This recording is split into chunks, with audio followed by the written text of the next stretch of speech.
محمد يا ربي صل عليه وسلم يا ربي صل على محمد يا ربي صل عليه يا ربي صل على محمد يا ربي بلغه الوسيلة يا ربي صل على محمد يا ربي صل عليه يا ربي صل على محمد يا ربي خصه بالفضيلة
بالله من الشيطان الرجيم بسم الله الرحمن الرحيم إنا فتحنا لك فتحا مبينا ليغفر لك الله ما تقدم من ذنبك وما تأخر ويتم نعمته عليك ويهديك صراطا مستقيما وينصرك الله نصرا عزيزا لقد جاءكم رسول من أنفسكم عزيز عليه ما عنتم حريص عليكم بالمؤمنين رؤوف رحيم حسبي الله لا إله إلا هو عليه توكلت وهو رب العرش العظيم إن الله وملائكته يصلون على النبي يا أيها الذين آمنوا صلوا عليه وسلموا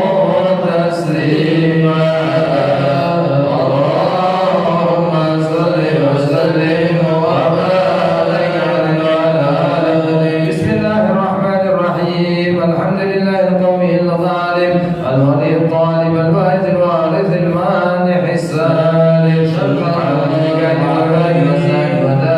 يسبح الآخر والمعين والطالب والغالب ويوحده الناطق والصامت والجامد والدائم يضرب بعمره الساكن ويسكن بفضله الظالم لا إله إلا الله حكيم الغلبة يا حكمه والعجائب بترتيب تركيب هذه المعالم خلق مخا وعظما وعقودا وعروقا ولحما وجلدا وشعرا ودما بلب مدرب متواكب مما عند فيك يخرج من بين الصلب والترائب لا إله إلا الله كريم الخلق بصدق كرمه والمواهب ينزل في كل ليلة إلى السماء الدنيا وينادي هل من مستغفر هل من تائب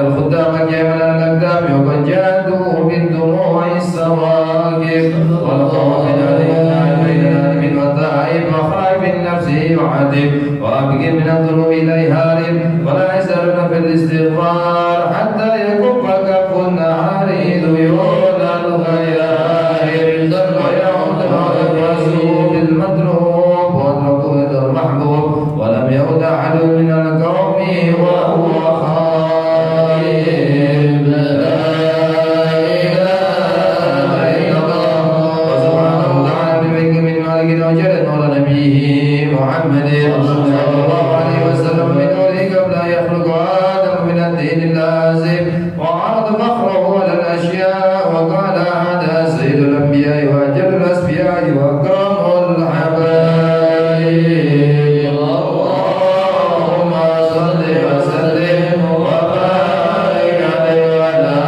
آله قيل وآدم على نبيه وعلى المراتب قيل ونوح قال لقد يكن من الخلق يهلك من خالفهم من الأهل والأقارب قيل وإبراهيم قال إبراهيم به تكون حجة على عباد الأصنام والكواكب قيل هو موسى قال موسى أخوه ولكن هذا حبيب وموسى كريم ومخاطب قيل هو عيسى قال عيسى يبشر به وهو بين يدي نبوته كالحاجب قيل ومن هذا الحبيب الكريم الذي ألبسته حلة الوقار وتوجته بتيجان المحبة والافتخار ونشرت راسل صائب قال هو نبي استخرته من لؤي بن غالب يموت أبوه وأمه ويكره جده ثم عمه الشقيق وأبو طالب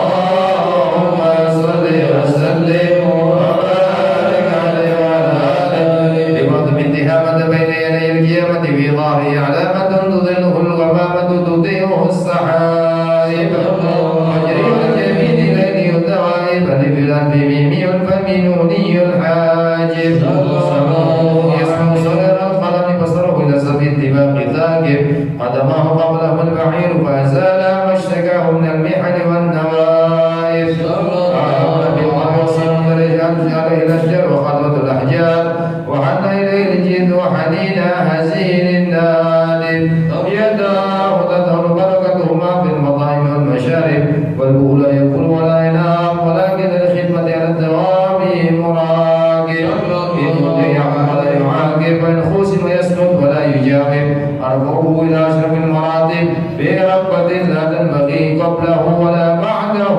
لراكب في موكب من الملائكة يفوق على سائر المواكب وإذا ارتقى على الكونين وانفصل عن العالمين ووصل إلى قول قوسين قلت له أنا النديم والمخاطب اللهم صل وسلم وبارك عليه وعلى ثم ردنا عرشك ولا يرد الفرش وقد نال جميع المالك وإذا شرع الرفض طيبا منه في أشرفه قال صعد إليه أرواح المحبين على الأقدام والنجاة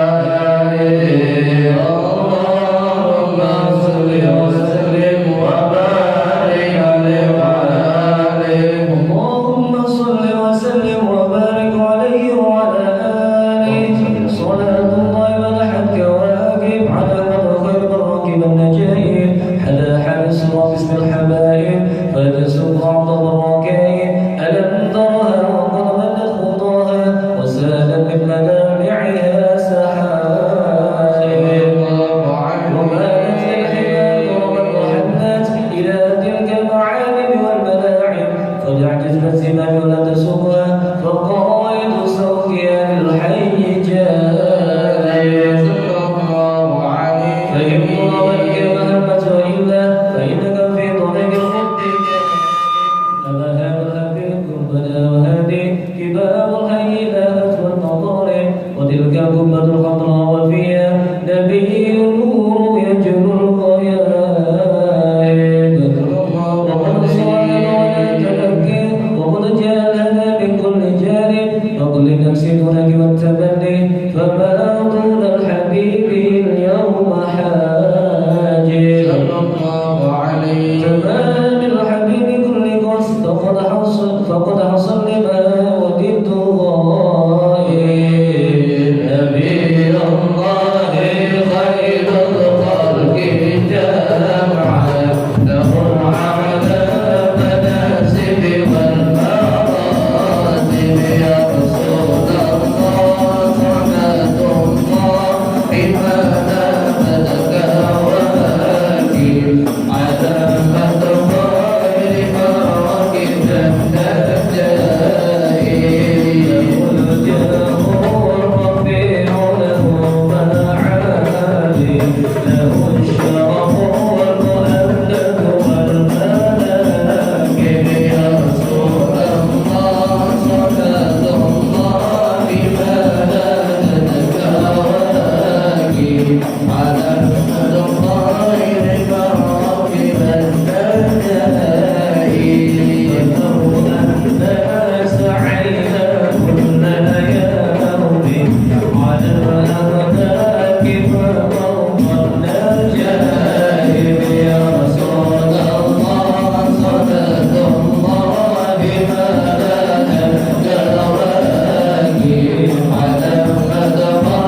إله إلا الله وحده لا شريك له رب المشارق والمغارب وأشهد أن سيدنا محمدا عبد ورسول المبعوث إلى سائر العاجب والعارب صلى الله عليه وسلم وعلى آله وصحبه أولي المآثر والمناقب صلاة وسلام دائمين متلازمين يأتي قائلهما يوم القيامة غير خائب اللهم صل وسلم وبارك عليه وعلى آله بسم الله الرحمن الرحيم اللهم نستغفر تقدم برعد الحديثين ورد في نبيك قدره عظيما ورزقه كريما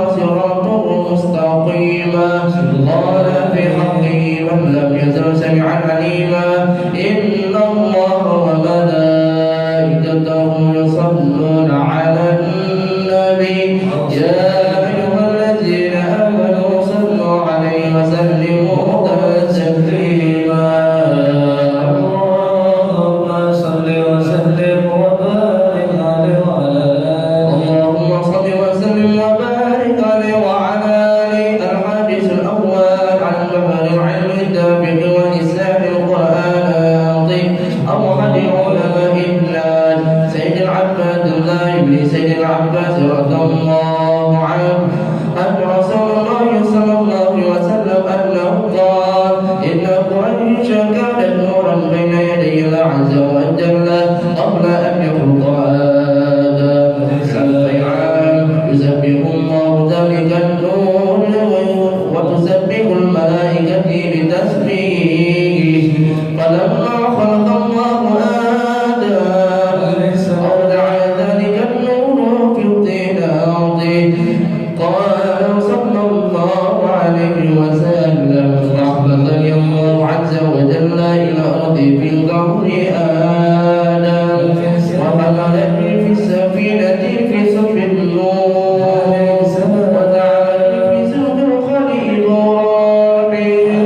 إذا خسف به في النار ولم يزل الله عز وجل ينظرني للأصنام الطاهرة إلى أرحام الزاكية الفاخرة حتى وجد الله بين أبوي وهما لم يلتقيا على سفاك قال اللهم صل وسلم وبارك عليه وعلى آله اللهم صل وسلم وبارك عليه وعلى آله وأصحابه الحديث الثاني عن عطاء بن يسار عن كعب الأحبار قال علمني بالتوراة إلا صفرا واحدا كان يختمه ويدخله الصندوق صلى الله عليه فلما مات أبي فتاته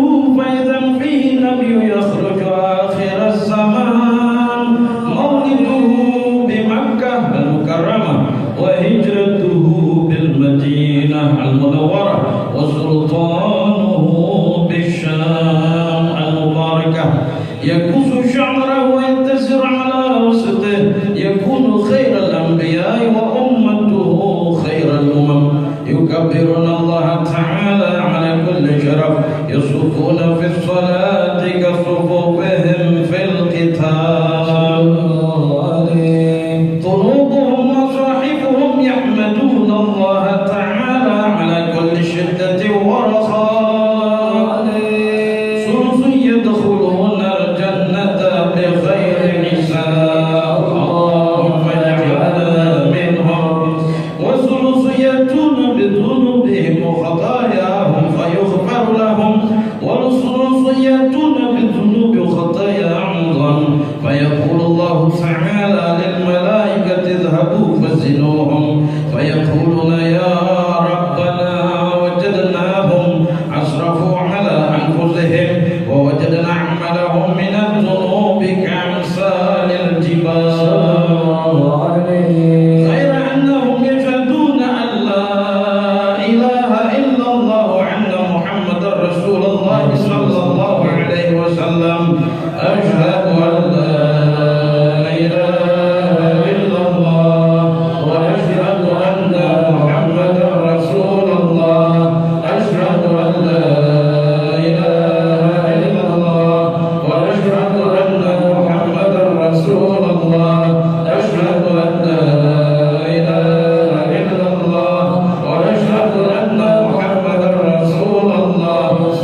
وعلى آله وأصحابه فيقول الحق وعزتي وجلالي لا جعلت من أخلص لي بشهادتك من كذب بي أدخلوهم الجنة برحمتي آمين. يا أعز جواهر العقود وخلاصة سر الوجود مادحك كافر ولو جاء ببذل المجهود أوصفك عجيز عن حصر ما حويت من خصال الكرم والجود الكون إشارة أنت المقصود يا أشرف من على المقام المحمود وجاءت رسل من قبلك لكنهم بالرفعة والعلا كالشهود اللهم صل وسلم وبارك عليه وعلى آله. اللهم صل وسلم وبارك عليه وعلى آله وأصحابه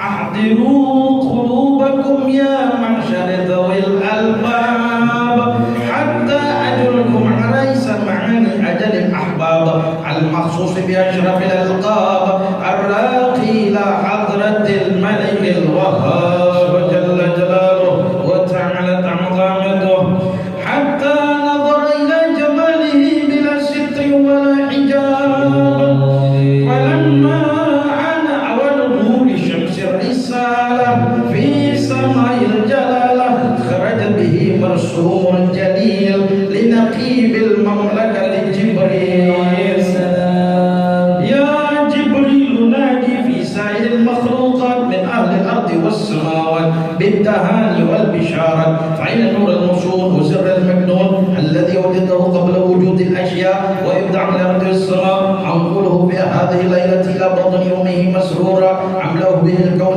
نورا وأكفله يتيما وأطهره وأهل بيته تطهيرا رضي الله عنهم اللهم صل وسلم وبارك عليه وعلى آله. اللهم صل وسلم وبارك عليه وعلى آله وأصحابه واعتز العرش ضربا واستبشارا وازداد الكرسي هيبة وغرا وانطلت السماء نورا وضجت الملائكة تهليلا وتمجيدا واستغفارا سبحان الله والحمد لله ولا إله إلا الله والله أكبر سبحان الله والحمد لله ولا إله إلا الله والله أكبر سبحان الله والحمد لله ولا إله إلا الله والله أكبر سبحان الله والحمد لله ولا إله إلا الله والله أكبر ولم تزل أمه ترى أنواعا من فخره وفضله إلى نهاية تمام حمله فلما اشتد به الضغط بإذن رب الخلق وضعت الحبيب صلى الله عليه وسلم ساجدا شاكرا حامدا كأنه بدر بين بابه فخلك يا صلى الله على محمد صلى الله عليه وسلم صلى الله على محمد يا ربي صل وسلم الله يا نبي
واغفر لي ذنوبي يا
اللهم صل وسلم وبارك على وعلى آله أولئك صلى الله عليه وسلم وبارك بيدك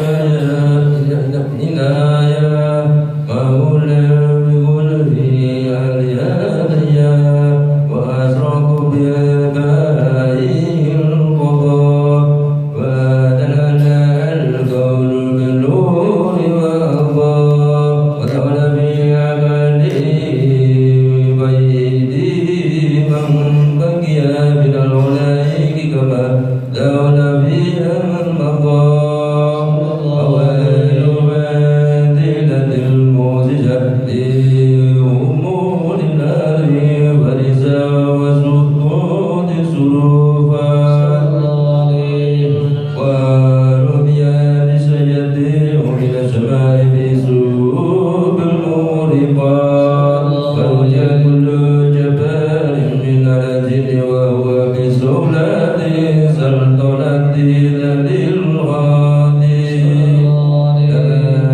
تألق من سنا ونور صادق وأزرق من بنيه ديار لاني على ودان المرابي اللهم صل وسلم وبارك عليه وعلى آله اللهم صل وسلم وبارك عليه وعلى آله إلى من يقول هذه النورات تجدي مع التي لا تجاد لها قيمة والذي يقول النور كله والأكاليم هي أمانة العظيمة وليس نحن أولى بذلك لكي لا نشرفه وتقديما إلى يا معشر العليم أشكر وإن الله قد حكم بسبيك بما فيه قديما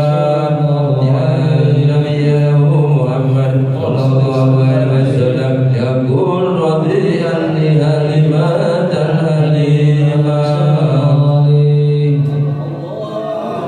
صل وسلم وبارك عليه وعلى آله اللهم صل وسلم وبارك عليه وعلى آله فلما عرض عنه مرادع للتسير ما سبق فيه غير الغريب صلى الله عليه من السعادة للأهل مدى بالغيب صلى الله عليه فلما وقع غضبها عليه دخلت مسرعة إليه صلى الله عليه في هجرها صلى الله عليه إلى صدرها صلى الله عليه متقدما فخرج من ظهره صلى الله عليه وعملت إلى رحلها وقالت به إلى أهلها صلى الله عليه فلما ولد به إلى مقامها بركاته حتى على أقدامها صلى الله عليه كل يوم ترى منه برهانا صلى الله عليه قدره قدره وشأنا صلى الله عليه حتى تركت به التي لطفي والنبى صلى الله عليه بين إخوانه مع السريان اللهم صل وسلم وبارك عليه وعلى آله اللهم صل وسلم وبارك عليه وعلى آله وبينما الحبيب صلى الله عليه وسلم كان يوم الآخر عن الأوطان إذا أقبل عليه 30 نفر فأن وجوههم الشمس والقمر انقلب الصبيان غربا ووقف النبي صلى الله عليه وسلم متعجبا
ولمقالتك الثامنة فيسلك البعير بإمامك يستجير والدب والقجالة يشهدان لك بالرسالة والشجر والقمر والذيب ينطقون بنبوتك عن قريب ومركبك البراق إلى جمالك المستاك يا وجبريل شعور مملكتك قد أعلن بذكري في آفاق والقمر مأمور لك بالانتقام اللهم صل وسلم وبارك عليه وعلى آله اللهم صل وسلم وبارك عليه وعلى آله وخذ ما في القول متسابق لحضورك منتدب لإسراق نورك فبين الحبيب صلى الله عليه وسلم مسيط للسماء تلك الأسباب ووجهه متعرض كنور الصباح إذ أقبلت هابلة مقنعة بالسياح تقول وقريبة فقالت الملائكة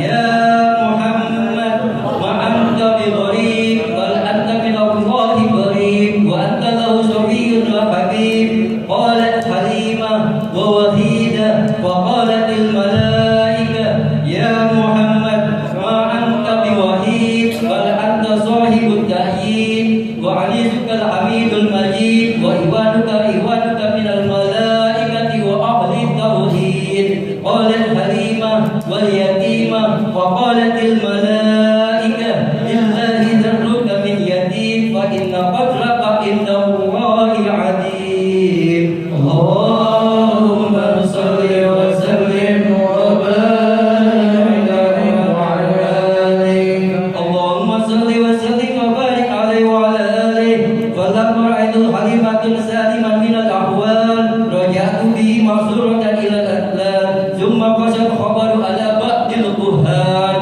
وعادت عليه متم من أمره وما كان فقال له الكاهن يا ابن زمزم والمقام والركن والبيت الحرام أقبل لقد رأيت هذا العم المنام فوقل بل ظلمة المالك العذاب جاهدتهم كفاها لا أسق في ذلك ولا أضام فقال له الكاهن أبصر أيها الغلام فأنت صاحب الأحلام ونبوتك للأنبياء كفل وختام عليك ينزل جبريل وعلى بصوتك القدس يخاطبك الجليل ومن ذا الذي يصل ما حويت من التفضيل ومن بعد وصف معناك يأصل لسان الماضي المتين اللهم صل وسلم وبارك عليه وعلى آله اللهم صل وسلم وبارك عليه وعلى آله وكان صلى الله عليه وسلم أحسن الناس خلقا وخلقا وأهدهم إلى الحق طرقا كان خلقه القرآن وشيمته الغفران ينصر في الإنسان ويخشع في الإحسان ويعفو عن ذنب إذا كان في حقه وسببه فإذا ضيع حق الله لم يقم أحد لغضبه من رآه بديهة هابا وإذا دعاه بالمسك وجابه يقول الحق ولو كان ضرا ولا يدبر للمسلمين غشا ولا ضرا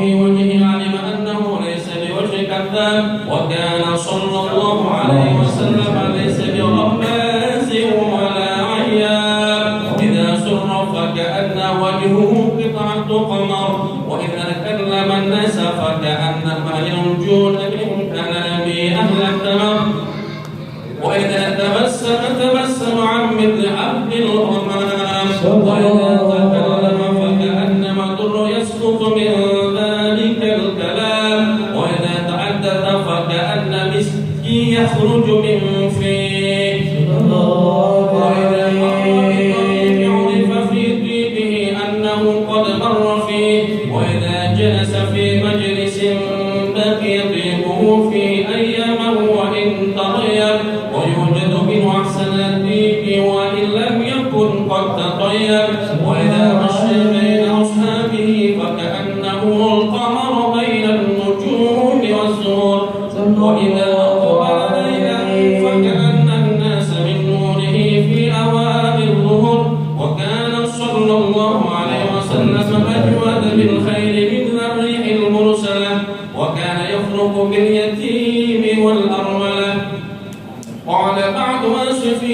رأيت من ذي ريمة سوداء في حلة حمراء أحسن من رسول الله صلى الله عليه وسلم. اللهم صل وسلم وبارك عليه وعلى آله. اللهم صل وسلم وبارك عليه وعلى آله. وقيل لبعضهم كأن وجه القمر وقال بل أضواء من القمر إذا لم يحل دونه الغمم وذا غشيه الجلال وانتهى إليه الكمل. قال بعض آصفيه ما رأيت قبله ولا بعد مثله ويعجز لسان البلد إذا أراد أن يخشي فضله. فسبحان من خصه صلى الله عليه وسلم بالمحل الأسنى وأسرى به إلى قاب قوسين أو أدنى وأيده بالمعجزات التي لا تحصى وأوفاه من خصال الكمال ما يجل أن يحصى. وأعطاه خمسا لم يؤتهن أحدا قبله وأنته جوامع الكلمة فلم يدرك أحد فضله. وكان له في كل مقام مقال ولكل كمال منه كمال لا يحور في سؤال ولا جواب ولا يجول لسانه إلا في صواب. اللهم صل وسلم وبارك عليه وعلى آله. اللهم صل وسلم وبارك عليه وعلى آله. وما عسى أن يقال في من وصفه القرآن وعرب عن فضائله التوراة والإنجيل والزبور والفرقان وجعل الله له بين رؤيته وكلامه وقال اسمه واسمه تنبيها على علو مقامه وجعله رحمة للعالمين ونورا وملأ بمولده القلوب سرورا.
واحشرنا غدا في زمرته واستعمل ألسنتنا في مدحه ونصرته وأحينا متمسكين بسنته وطاعته ومنا اللهم على حكمه وجماعته اللهم ادخلنا معه الجنة فإنه أول من يدخلها وأجلنا معه في قصورها فإنه أول من ينزلها وارحمنا يوم يشفع للخلائق فترحمها اللهم ارزقنا زيارته في كل سنة ولا تجعلنا من الغافلين عنك ولا عنه قد رسنا اللهم لا تجعل في مجلسنا هذا أحدا إلا غسلت بماء توبته الذنوب وسترت برداء المغفرة عيوبه اللهم إنه كان معنا بالسنة الماضية إخوانا رحمهم الله ولهم القضاء للوصول إلى مثلها ولا تحرمهم ثواب هذه الساعة وفضلها اللهم ارحمنا إذا سلم من أصحاب القبور ووفقنا لعمل صالح ينقصنا ولا ممر الدهور اللهم اجعلنا لآلائك ذاكرين ولنعمائك شاكرين وليوم لقائك من الذاكرين وحين بطاعتك مشغولين وإذا توفيتنا فتوفنا غير مفتونين ولا مخذولين واختم لنا منك بخير أجمعين اللهم اكفنا شر الظالمين اللهم اكفنا شر الظالمين اللهم اكفنا شر الظالمين واجعلنا من فتنة هذه الدنيا سالمين اللهم اجعل هذا الرسول الكريم لنا شفيعا وارزقنا به يوم القيامة مقاما رفيعا اللهم اسقنا من حوض نبيك محمد صلى الله عليه وسلم شربة هنية مريئة لا نزمه بعدها أبدا واشرنا تحت لوائه غدا اللهم اغفر لنا به ولآبائنا ولأمهاتنا ولمشايخنا ولمعلمينا وذي الحقوق علينا ولمن أجر هذا الخير في هذه الساعة ولجميع المؤمنين والمؤمنات والمسلمين والمسلمات الأحياء منهم والأموات إنك قريب مجيب الدعوات وقاضي الحاجات وغافر الذنوب والخطيئات يا أرحم الراحمين وصلى الله على سيدنا محمد وعلى آله وصحبه وسلم سبحان ربك رب العزة عما يصفون وسلام على المرسلين والحمد لله رب العالمين بالقبول الفاتحة. أعوذ بالله من الشيطان الرجيم بسم الله الرحمن الرحيم الحمد لله رب العالمين الرحمن الرحيم مالك إياك نعبد وإياك نستعين لا إله إلا الله الموجود في كل زمان لا إله إلا الله المعبود في كل مكان لا إله إلا الله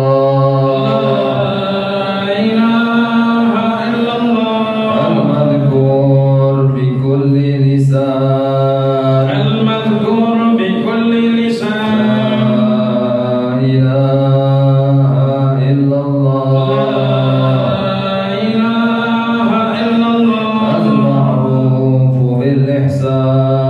المعروف بالإحسان لا إله إلا الله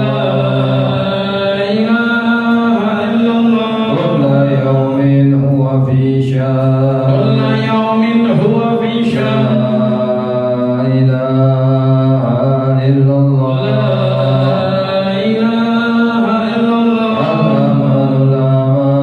الأمان من زوال الإيمان ومن فتنة الشيطان يا قديم الإحسان كم لك علينا من إحسان إحسانك القدير يا حنان يا منان يا رحيم يا رحمن يا غفور يا غفار اغفر لنا وارحمنا وأنت خير الراحمين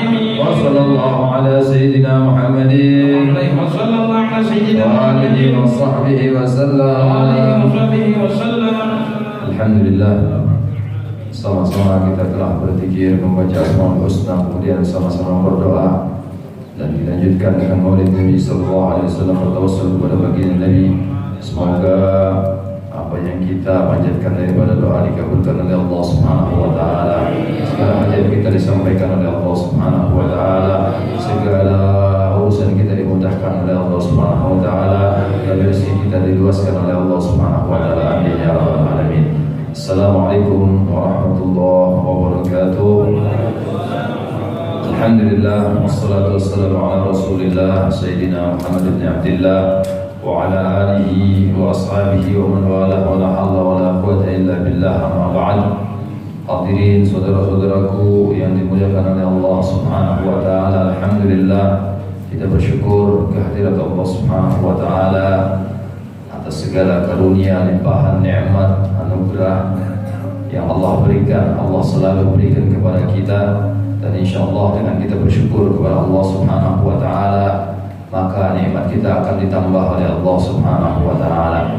Dan kita pun sebagai hambanya tidak sepatutnya menghitung-hitung nikmat yang Allah berikan kepada kita, karena kita sebagai hamba tidak akan bisa untuk menghitung nikmat yang Allah berikan kepada kita. Wa in ta'uddu ni'matallahi la tuhsuha. Apabila kalian menghitung nikmat-nikmatku, kata Allah Subhanahu wa taala, kalian tidak akan bisa pernah untuk menghitungnya. Karena mulai bukan hanya tatkala kita hidup di dunia mendapatkan nikmat dari Allah Subhanahu wa taala, tatkala mulai di alam ruh kita sudah mendapatkan nikmat dari Allah, kita berada di alam rahim mendapatkan nikmat juga dari Allah Subhanahu wa taala. Di dunia kita mendapatkan nikmat dari Allah Subhanahu wa taala, bahkan nanti tatkala kita di alam kubur dan serta di akhirat kita akan juga mendapatkan nikmat dari Allah Subhanahu wa taala tersebut. Maka dari itu Allah Subhanahu wa taala mengatakan, wa in ta'uddu ni'matallahi la tuhsuha. Bila kalian menghitung nikmat-nikmatku, maka kalian tidak akan bisa pernah untuk menghitungnya. Hadirin yang dimuliakan oleh Allah Subhanahu wa taala, hari ini alhamdulillah kita sama-sama hadir pembukaan Majelis Asmaul Husna wa Maulidur Rasul sallallahu alaihi wasallam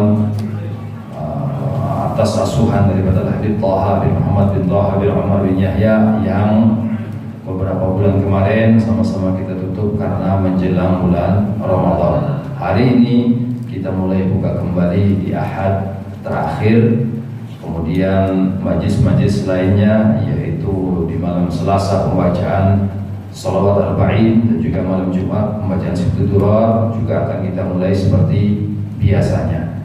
Majlis yang didirikan oleh Habib Thaha ini juga alhamdulillah besok tepat tanggal 29 Mei ya, ulang tahun ke-25 mulai daripada 1998 Sayyidil Walid Habib Thaha bin Muhammad bin Yahya, beliau mendirikan majlis ini dan alhamdulillah pada waktu itu jamaahnya cuma 14 orang. Dari 14 orang dan belum punya tempat, beliau masih meminjam lahan daripada warga, balai warga. 14 orang setiap bulan diadakan majlis seperti ini, alhamdulillah. 14 orang terus naik dan beliau di tahun setelahnya, karena beliau meyakini dengan apa yang beliau baca yaitu Asmaul Husna. Dengan Asmaul Husna ini kita mesti yakin apa yang kita minta kepada Allah Subhanahu wa taala akan dijabah oleh Allah Subhanahu wa taala. Karena Allah mengatakan dalam Al-Qur'an, "Ud'uni astajib lakum." Berdoalah kalian dan kalian akan aku ijabah, kata Allah Subhanahu wa taala. Aku akan jawab doa-doa yang kalian panjatkan kepada aku, kata Allah Subhanahu wa taala. Dan Allah Subhanahu wa taala la yukhliful mi'ad. Dan Allah Subhanahu wa taala tidak akan pernah mengingkari daripada janji-janjinya. Innallaha la yukhliful mi'ad. Jadi semua apa yang kita minta kepada Allah Subhanahu wa taala pasti diterima oleh Allah Subhanahu wa taala, dan itu pernah dirasakan oleh Sayyidil Walid Habib Thaha bin Muhammad bin Thaha bin Umar bin Yahya ya, sampai beliau memohon kepada Allah di tahun 98 untuk diberikan majlis, dan alhamdulillah itu dikabulkan oleh Allah Subhanahu wa taala, ada majlis yang lama di Blok B nomor 5 nomor 6. Kemudian setelah berjalan bertahun-tahun di situ, beliau mendirikan majlis membangun atau merenovasi rumah beliau yang di depan ini, yang seperti kita tempati sekarang ini. Kemudian beliau membuat majlis di atas tempat tinggal beliau. Saya pernah bertanya kepada beliau, "Lid, kenapa kok majlisnya dipindah di rumah, ditaruh di atas?" Kata beliau, "Kalau kita baca doanya di atas, kalau kita berzikir di atas, insya Allah berkahnya juga bisa turun ke bawah." Beliau selalu mengatakan demikian kepada saya, ya, bahwa doa yang kita panjatkan bukan hanya kita yang mendapatkan, orang yang ada di rumah pun ikut kecipratan kebahagiaan daripada keberkahan doa tersebut.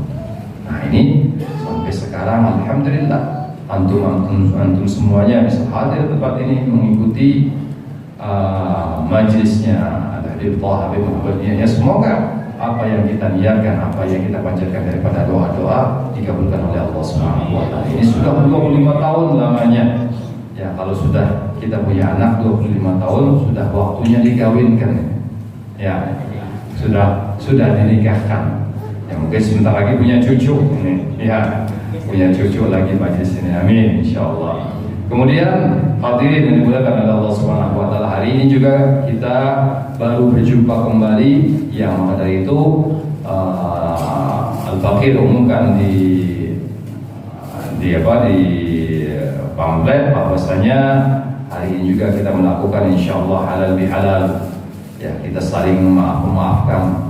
Mungkin tatkala kita berkumpul selama 1 tahun, tatkala kita sama-sama mengaji, ada kata-kata yang kurang berkenan, ada perbuatan yang kurang berkenan, insyaallah kita setelah majlis ini bersalaman-salaman dan sama-sama meminta maaf kepada saudara-saudara kita yang lain, sehingga ya kita berharap kepada Allah Subhanahu wa taala agar ibadah kita di bulan Ramadan kemarin ya dikabulkan, diterima oleh Allah Subhanahu wa taala. Karena kata ulama, tatkala kita melakukan ibadah Ramadan, kita memperbaiki hubungan kita dengan Allah Subhanahu wa taala.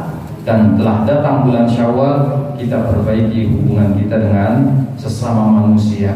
Kalau hubungan dengan Allah Subhanahu wa taala baik, kemudian hubungan kita dengan manusia juga baik, insya Allah kita akan kembali kepada Allah Subhanahu wa taala dalam keadaan baik, dalam keadaan hati yang bersih, yang diridhoi oleh Allah Subhanahu wa taala, yang dikatakan oleh Allah Subhanahu wa taala, ya ayyatuhan nafsul mutmainnah irji'i ila rabbiki radiyatan mardiyah. Insyaallah dengan kita memperbaiki hubungan kita dengan Allah dan memperbaiki hubungan sesama manusia di antara kita, mudah-mudahan kita diberikan oleh Allah Subhanahu wa taala ya minal a'idina wal faizin, orang-orang yang bisa kembali kepada Allah Subhanahu wa taala dan termasuk golongan orang-orang yang berbahagia.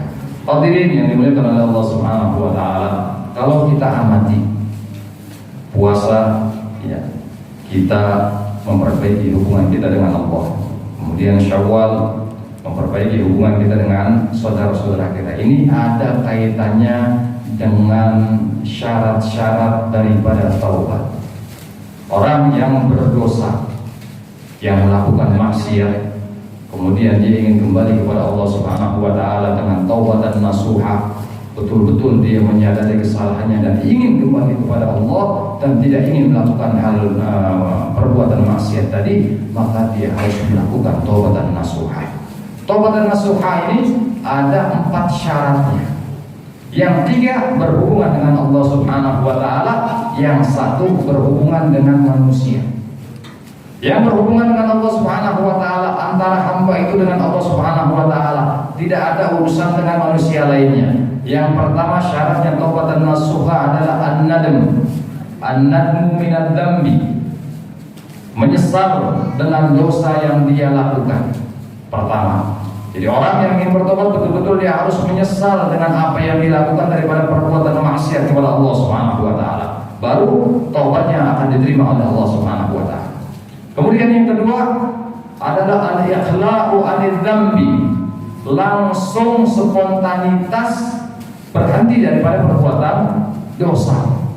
Tatkala misalnya orang itu maksiat kepada Allah, misalnya ada orang minum khamar, tahu-tahu langsung dapat hidayah, itu minum khamar langsung dia buang, total berhenti, spontan dia berhenti daripada perbuatan dosa tadi.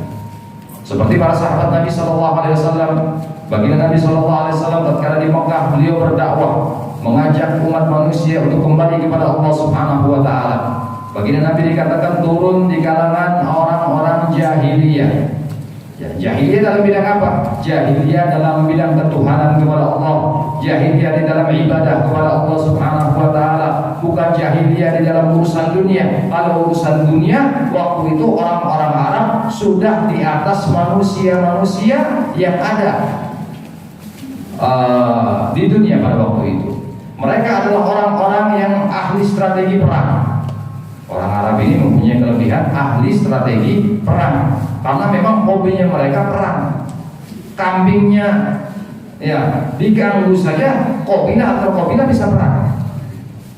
Apalagi yang lainnya, mereka perang berebut dia Batul Ka'bah dan lain sebagainya. Sudah hobi mereka berperang.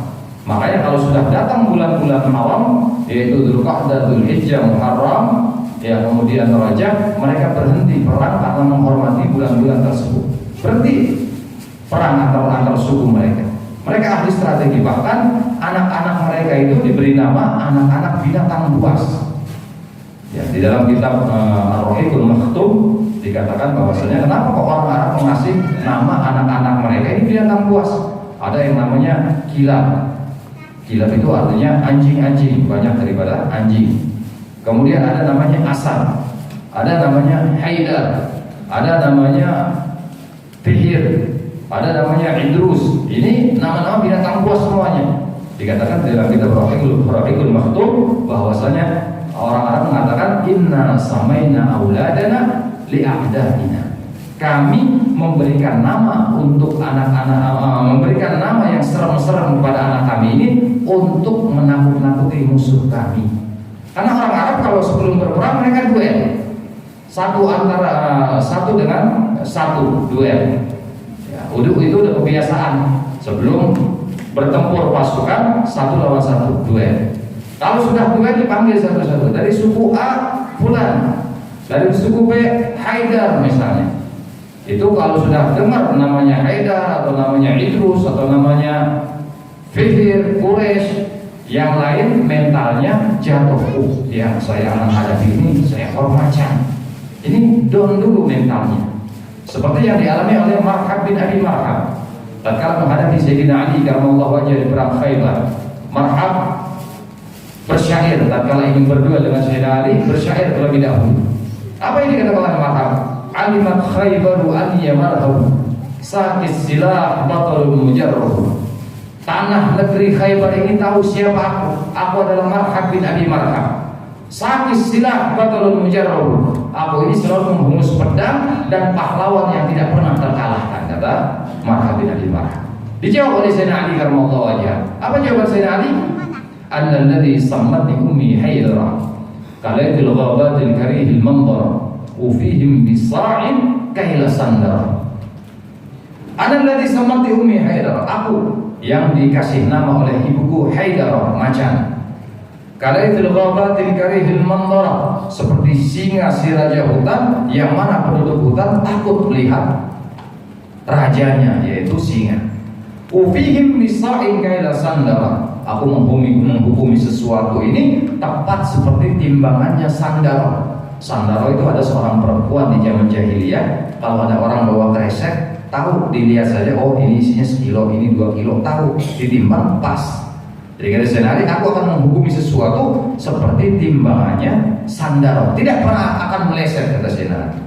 Mendengar kata-kata Haidara, ya annalladzi sammatni ummi Haidara, artinya macan, singa, ya macan, itu Marhab bin Abi Marhab gemetar karena ibunya pernah berpesan, wahai Marhab, engkau tidak akan kalah perang, kalah berduel kecuali kamu melawan macan, kata ibunya. Mendengar nama Sayyidina Ali Macet, langsung gemeter itu marhab. Akhirnya duet terbunuh marhab, dipenggal kepalanya oleh Sayyidina Ali karramallahu wajhah. Jadi orang-orang Arab di samping mereka ahli perang, ya mereka juga menamai anak-anak mereka sebagai nama-nama yang menggunakan nama-nama binatang-binatang buas. Kemudian mereka orang Arab juga ahli syair, ahli sastra. Bahkan setiap tahun di Mekah itu diadakan festival, lomba. Ada lomba sastra, lomba gula, lomba memanah, lomba pacuan muda. Itu diadakan semuanya tiap tahun. Semua bangsa dari mana, dari satu dunia ini datang. Dari Mesir datang, dari Yaman datang, dari Romawi, semua ikut festival di kota Mekah. Festival itu namanya Suku Ukad, namanya Pasar Ukad. Dilombakan segalanya. Orang yang menang syairnya pada waktu itu, maka setahun syairnya akan ditempel di dinding Ka'bah. Orang yang ikut perlombaan gulat dan menang, dia akan menjadi orang yang ditakuti di kota Makkah. Dan ini selalu didapatkan oleh Sayyidina Umar bin Khattab dan juga Hamzah bin Abdul Muttalib, paman baginda Nabi Sallallahu Alaihi Wasallam. Dua orang ini selalu menang perlombaan gulat, sehingga tidak ada yang berani. Tatkala Hamzah bin Abdul Muttalib dan Umar bin Khattab hijrah ke kota Madinah secara terang-terangan, tidak ada orang kafir yang berani mengusik atau mengganggu perjalanan hijrah mereka ke kota Madinah. Nah, ini orang Arab ya cuman jahil, cuman bodoh di dalam ketuhanan kepada Allah Subhanahu wa taala. Mereka menganggap dengan menyembah berhala menyampaikan mereka kepada Allah Subhanahu wa taala. Kalau ditanya, ya siapa Tuhan kalian? Qalu rabbuna Allah. Mereka mengatakan Tuhan kami ini adalah Allah. Orang Arab demikian waktu itu. Tapi mereka salah di dalam menyembah. Makanya dikatakan jahiliyah. Baginda Nabi SAW diturunkan ya di kalangan jahiliyah pada waktu itu penduduk Mekah, ya kaum Quraisy diajak kembali kepada Allah Subhanahu wa taala selama 13 tahun lamanya baginda Nabi berjuang. Kemudian setelah pindah ke kota Madinah baru turun ayat-ayat tentang syariat, ya tentang puasa, tentang sholat, larangan-larangan ya dari Allah Subhanahu wa taala, di antaranya larangan khamr. Khamr dilarang dari dalam Islam dengan tadrij, dengan bertahap, enggak langsung khamr haram kata Allah, tidak, dengan bertahap. Karena orang Arab pada waktu itu hobinya mabuk. Ya, hobinya mabuk. Mabuk ini minum ini, ya, minuman keras itu kayak minum aqua. Dikit-dikit tenggak, dikit-dikit tenggak. Begitu zaman-zaman itu orang Arab demikian. Sampai mereka pindah ke Madinah, para sahabat, ada beberapa sahabat yang masih menyimpan anggur, menyimpan minuman-minuman keras, masih kadang minum mereka. Ya, kalau ada baginda Nabi baru diumpetin. Nah, masih begitu. Kemudian turun ayat Allah Subhanahu wa taala bertahap demi bertahap tentang larangan khamr. Pertama turun ayat Allah Subhanahu wa taala, wa minal a'nabi wan nakhili tattakhiduna minhu rizqan hasanan, tattakhiduna minhu sakaran wa rizqan hasanan. Dari pohon korma, pohon anggur kalian jadikan makanan dan juga kalian jadikan sebagai minuman keras. Itu ayat pertama. Nah, cuma dikasih tahu sama Allah Subhanahu wa taala. Kemudian ayat yang kedua, yas'alunaka 'anil khamri wal maisir. Qul fihi ma ithmun wa manafi'un lin-nas wa ithmuhuma akbaru min naf'ihima. Mereka bertanya kepada engkau wahai Muhammad, 'anil khamri, ya tentang khamr. Qul, katakan kepada mereka ya Muhammad, ya bahwasanya khamr itu ada manfaatnya, ada dosanya, ada mudaratnya. Bahkan mudaratnya lebih besar daripada manfaatnya. Itu ayat yang nomor 2 turun pelan-pelan oleh Allah Subhanahu wa taala dilarang khamr. Kemudian turun lagi ayat ketiga, ya wala taqrabus shalah wa antum sukara. Jangan kalian dekati salat kalian dalam keadaan mabuk. Dulu sahabat mabuk, siang-siang mabuk terus sholat sambil miring-miring. Ya, karena dalam keadaan mabuk. Setelah turun ayat itu, nggak berani sahabat minum khamr di siang hari. Minumnya nanti habis sholat isya baru pada mabuk. Ya, mana baru pada minum khamr. Kemudian turun ayat yang keempat sebagai penutup, ya langsung qat'i diharamkan oleh Allah Subhanahu wa taala. Allah berfirman dalam Al-Qur'an, Innal khamra wal maisira rizqun min amali syaitan fajtanibu. Ya, sungguhnya judi dan juga khamr adalah perbuatan setan, maka jauhilah. Sampai di akhir ayat dikatakan, ya fahal antum muntahun, ya apakah kalian sudah selesai daripada khamr? Kata Allah Subhanahu wa taala, langsung para sahabat yang masih menyimpan khomer ya pakai gentong mungkin di rumahnya, langsung dituangkan di jalanan kota Madinah. Sampai kota Madinah jalanannya banjir dengan khomer. Mereka katakan, intahaina ya Rasulullah, kami berhenti daripada minum khomer ya Rasulullah. Nah ini turun ayat larangan tentang khomer bitadrij, sedikit demi sedikit oleh Allah Subhanahu wa taala. Kemudian ya, jadi para sahabat langsung tatkala mendengar larangan khamr berhenti total, al-iqla'u anid dzambi. Ya, berhenti total daripada perbuatan dosa tadi. Kemudian syarat yang ketiga daripada taubat adalah al-azmu an la ya'uda ila dzambi. Ada tekad yang bulat untuk tidak akan kembali kepada perbuatan dosa. Ya, tidak seperti tobat sambal. Kalau tobat sambal, buah sekarang, besok ketemu sambal, makan lagi. Itu namanya tobat sambal. Itu total, sama sekali meninggalkan perbuatan dosa. Itulah taubatan nasuha yang 3 syarat ada hubungannya dengan Allah Subhanahu wa taala, antara hamba dengan Allah Subhanahu wa taala. Syarat yang keempat yaitu yang ada hubungannya dengan manusia. Ya, yaitu meminta ridho, meminta maaf antar sesama manusia. Mungkin kita pernah berbuat zalim kepada orang lainnya, mungkin kita pernah berbuat yang tidak baik kepada orang lainnya. Kita mohon maaf agar taubat kita bisa diterima oleh Allah Subhanahu wa taala. Dan hak antara adami itu 3, kata baginda Nabi sallallahu alaihi wasallam. Al muslim akhul muslim, haramun damuhu wa maluhu wa irduhu. Hak antara seorang muslim dengan muslim lainnya ada 3. Yang pertama, haramun maluhu, haramun damuhu, haram darahnya. Maksudnya darah bukan hanya darah fisik, kita menyakiti fisik sesama muslim, kita juga harus minta maaf. Bahkan ada hukum kisos itu apabila kita menyakiti fisik saudara kita sesama muslim, terjadi hukum kisos. Di dalam Islam ada hukum kisos. Al-ain bil aini, kalau kita nyolek matanya dicolek lagi matanya. Kalau kita potong telinga dipotong lagi telinganya. Ya, kalau kita potong tangan dipotong lagi tangannya. Kalau kita cubit, kita dicubit juga. Nah ini kisos. Jadi menyakiti fisik seorang, mendolimi fisik seorang muslim lainnya, kita harus minta maaf bila perlu dikisos, ya, atau membayar diat. Kemudian yang kedua, haram malu, haram damu, wa malu, dan hartanya. Kita tidak boleh sesama muslim mendolimi harta sesama muslim lainnya. Tetangga punya mangga, langsung kita ambil aja. Ya, enggak permisi, enggak apa, langsung makan. Nah, mumpung ya Lebaran kita minta maaf, Pak, minta maaf ya, kemarin bulan puasa ya kita mau buka, ngiler melihat mangganya Bapak, saya ambil nggak pakai izin, minta ridhonya, minta halal. Nah, kalau kita mendolimi harta seseorang, kemudian malu wa'irtu, dan kita mendolimi, kadang mendolimi kehormatan orang lain. Kadang kita memaki orang, kadang kita merendahkan orang tersebut, kadang kita menghibah. Dan hal yang ketiga ini biasa kita anggap enteng.